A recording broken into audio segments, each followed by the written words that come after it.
I'm going to teach you how to make a chickpea chili, which is amazing. The benefits of chickpeas is that they have a lot of protein and they're real meaty when you bite into them too, so you're going to almost feel like you're eating a little bit of chicken. And these are actually called garbanzo beans or chickpeas. This recipe is going to have a variety of ingredients, and really the secret is in the time. It's going to take a little bit of time to simmer all these ingredients, but it's going to be well worth it. So make a bunch of it and you can save it for later. So we're going to be using 1 cup of our onion that's diced, 1 cup of our red bell pepper or any kind of bell pepper, red, orange, yellow, green if you want, 1/4 cup of our green chilies. I'm using 1 tablespoon of our tomato paste, 1 tablespoon of our maple syrup, 2 cups of our vegetable stock, and then I really love these. These are fire roasted tomatoes that are diced. We're going to be using 1 can, but you can use any kind of diced tomatoes. And then we'll be using a tomato sauce, 1 can.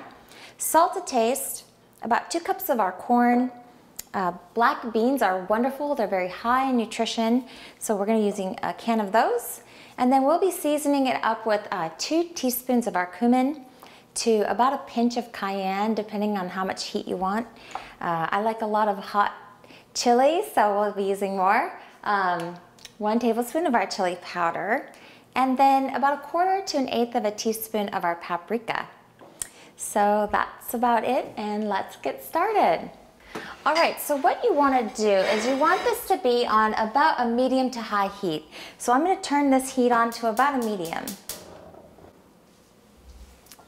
And I'm using a gas stove, so things will cook a little bit differently on a gas stove versus an electric stove.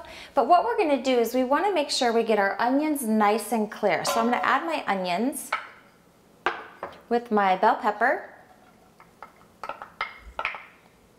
my green chilies,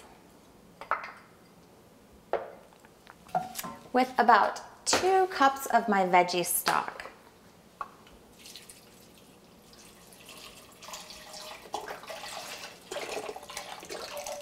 And this is nice to use veggie stock. You can always use water too. Just know that when you add water, it's going to be a little bit more bland, so you may need to bump up some of your spices.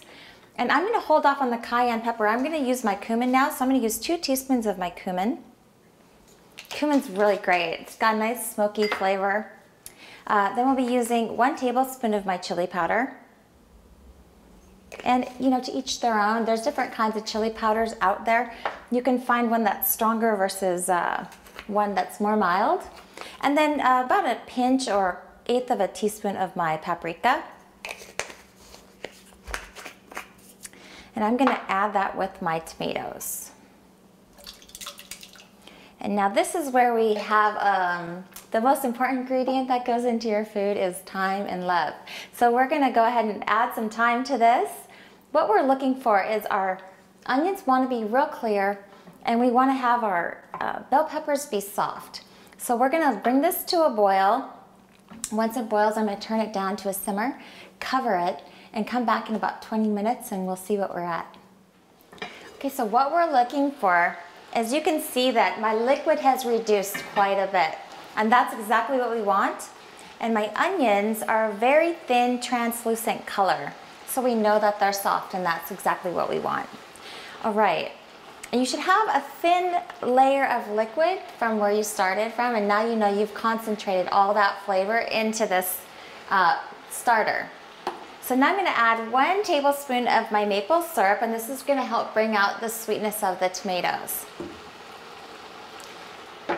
And then from there, we're going to add our tomato paste, and this is really going to concentrate that tomato flavor in there.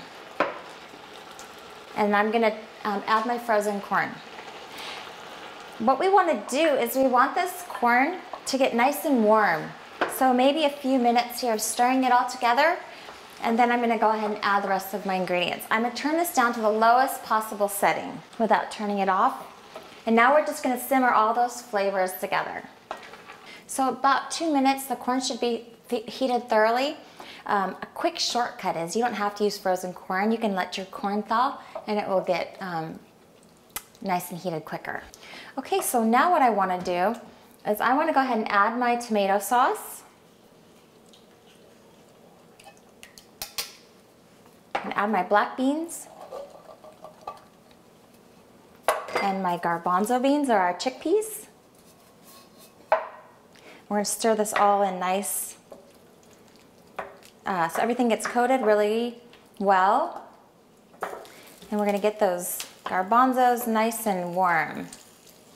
And the nice thing with this recipe is it's pretty much all cooked for you. Once you get the initial onions and your garlic and everything all sauteed in there, it's pretty much everything's done. So now what I'm gonna do is I like to add my salt last. You know, if you cook with a lot of salt, your salt gets lost in the food. So I like to add my salt at the very end.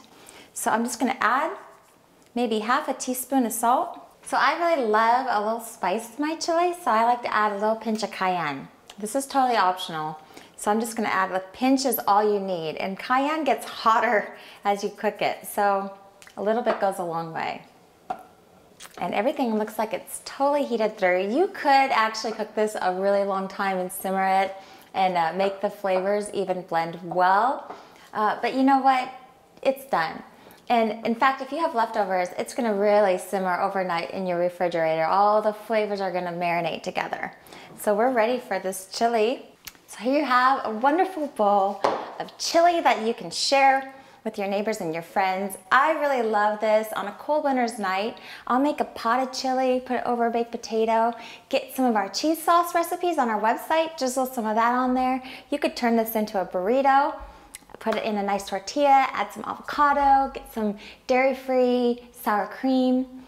The possibilities are endless. You can do so much with this one meal that could be a variety of different meals. So enjoy.